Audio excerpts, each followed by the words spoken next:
For years, lasers have been a hallmark of science fiction, yet much of our technology today depends on them. Range-finding devices, optical communications, and of course, barcode scanners. The unique characteristics of laser light make all these things possible. However, its use by eye surgeons to reattach retinas highlights them all.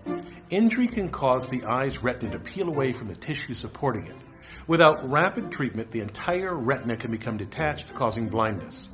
Surgeons use green laser light of nearly a single wavelength because that color passes through the eye's lens and vitreous humor without being strongly absorbed, and thus without causing damage.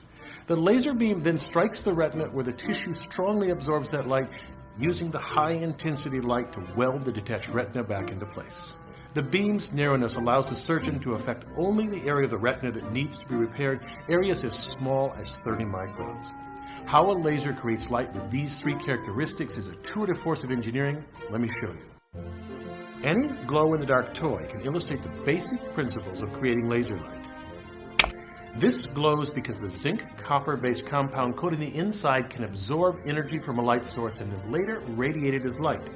The light provides energy to electrons in the coating, promoting them to higher energy levels. Once the light is off, these electrons slowly lose their added energy and return to their lower energy ground states. The energy lost is given off as light. A closely related phenomenon lies at the heart of a laser. Let me tell you about the engineering in the very first laser based on ruby. Here I have a tiny piece of ruby and some red colored glass beads. When I shine the blue light on the glass beads, nothing much happens, but shine it on the ruby and it glows red. Unlike the glow-in-the-dark ball, the light appears immediately, and when I shut off the blue light, it disappears. In 1960, Ted Mayman demonstrated the first laser by taking a cylinder of ruby and surrounding it with a xenon arc flash lamp used in aerial photography. An intense burst of light from the lamp initiates lasing. To see how it works, let's look at what happens with a weaker lamp. A flash would promote a few electrons from the ground state to an excited state. They'd lose a bit of energy, fall to a lower energy state without emitting light, and then drop from there to the ground state, giving off a burst of light. The light produced would be incoherent light, a spectrum of colors and intensities, just as my small laser made the ruby sphere glow. To create a laser takes an extremely powerful lamp. In the ruby laser, repeated flashes, called pumping, make something amazing happen. They supply so much energy that a population inversion occurs. Here, more electrons in the energy level just above the ground state than in the ground state. Electrons from a population inversion returning to the ground state release light that starts an avalanche called stimulated emission.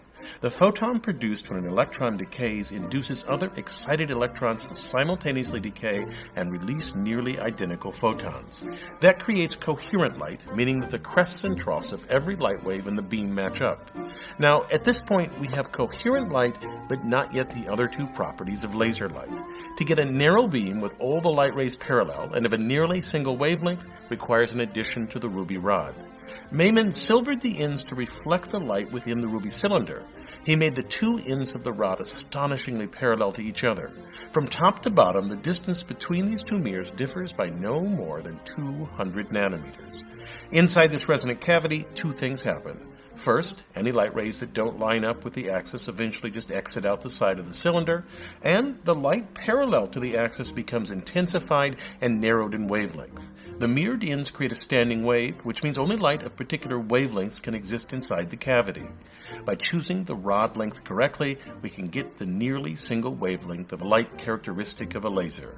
A small hole in one of the mirrors, or a partially silvered mirror, allows the light to escape, creating the familiar beam.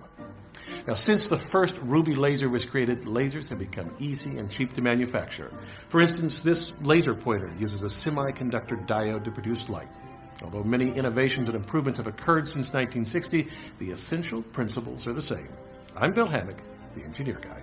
This video is based on a chapter in the book, 8 Amazing Engineering Stories. The chapter features more information about this subject. Learn more about the book at the address below.